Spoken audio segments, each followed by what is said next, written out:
શલ્ય હોસ્પિટલમાં મેકો robotic arm technology અને ડીએએ heap ટેકનિકનો અનોખો સમન્વય જોવા મળશે.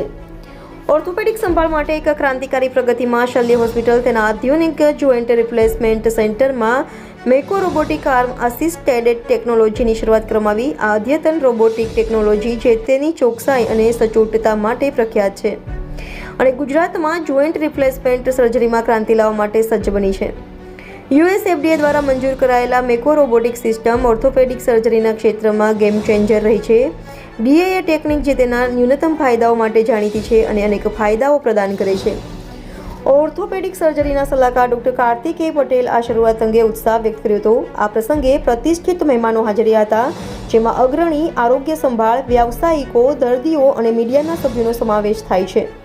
આશરે 10 મિનિટમાં સર્જરી સફળ બને છે અને છેલ્લા 3 મહિનામાં 100 જેટલી સર્જરી સફળતાપૂર્વક પાર પાડવામાં આવી છે. મારું નામ ડૉક્ટર કાર્તિક પટેલ છે. હું Shalya orthopedic hospital and joint replacement centre અમદાવાદમાં 2015થી કાર્યરત છે અને હું એક joint replacement surgeon, hip surgeon છું. નાવ રોબોટિક સર્જન છું. અત્યાર સુધી જેમ કોઈ પણ ફિલ્ડમાં ટેકનોલોજી એડવાન્સમેન્ટ થાય, મોબાઈલથી લઈને કોઈ પણ જગ્યાએ, એ રીતે સર્જિકલ ફિલ્ડમાં પણ ટેકનોલોજી એડવાન્સમેન્ટ થાય છે અને જોઇન્ટ રિપ્લેસમેન્ટમાં હવે રોબોટિક ટેકનોલોજી ઇન્વોલ્વમેન્ટ થયું છે કે જેનાથી પ્રિસિઝન વધે છે. અત્યાર સુધી રોબોટ એક વસ્તુ સમજવી જરૂરી છે કે રોબોટ હ્યુમન ઇન્ટેલેક્ચ્યુઅલ કે હ્યુમન એક્સપિરિયન્સને રિપ્લેસ નથી કરતો, પણ એને વધારે પ્રિસાઇઝલી કરવામાં હેલ્પ કરે છે. આમાં સર્જનનું ઇન્વોલ્વમેન્ટ રહે છે. રોબોટ સર્જરી નથી કરતો, સર્જરી ડૉક્ટર જ કરે છે, સર્જન જ કરે છે, પણ સર્જનને જે કરવું હોય છે એ કરવામાં રોબોટ હેલ્પ કરે છે કે જેનાથી જે તે જોઈન્ટનું પ્લેસમેન્ટ વધારે સારું થાય, જોઈન્ટનું આયુષ્ય વધે અને એનાથી સારી રેન્જ ઓફ મોશન, એટલે સારી રીતે મુવમેન્ટ આવે અને પેશન્ટ એમની ડેલી એક્ટિવિટીમાં જલ્દીથી ઝડપથી પાછા થઈ શકે.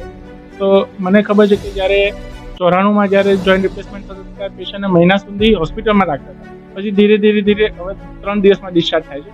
એ રીતે જોઈન્ટ રિપ્લેસમેન્ટમાં પણ જે મહિનાઓ સુધી કસરત થતી હતી, હવે એ આઈ થિંક 10 દિવસમાં પેશન્ટ જલ્દીથી એમના ડેલી એક્ટિવિટીમાં પાછા જાય છે.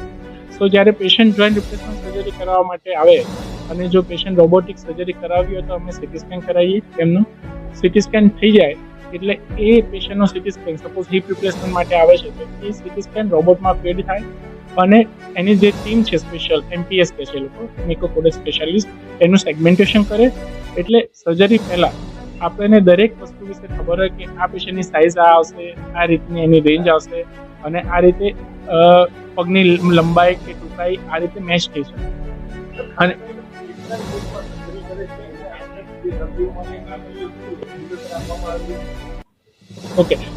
રૂટીનલી જે સર્જરી થતી હતી એના કરતાં આમાં 10-15 મિનિટ જેટલું વધારે થતું હોય છે કે જેનાથી પણ આપણે રોબોટમાં જે ફીડ કરીએ, રજિસ્ટ્રેશન કરીએ છીએ એનો ટાઈમ હોય છે. બાકી સર્જરીમાં એસેસ બહુ વધારે વાર લાગતી હતી.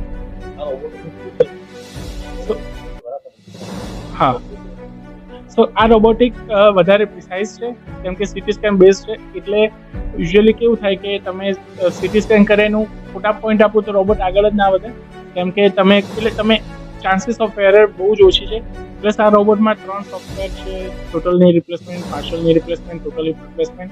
અને ટોટલ હિપ રિપ્લેસમેન્ટમાં પણ તમે ડાયરેક્ટ એન્ટ્રી એપ્રોચ અને પોસ્ટ એપ્રોચ બંને ઇન્વોલ્વ છે. એનાથી એટલે આખા જોઈન્ટ રિપ્લેસમેન્ટનું જે આખો પોર્ટફોલિયો છે તમને આ રોબોટમાં વધારે પ્રિસાઇઝલી મળે છે.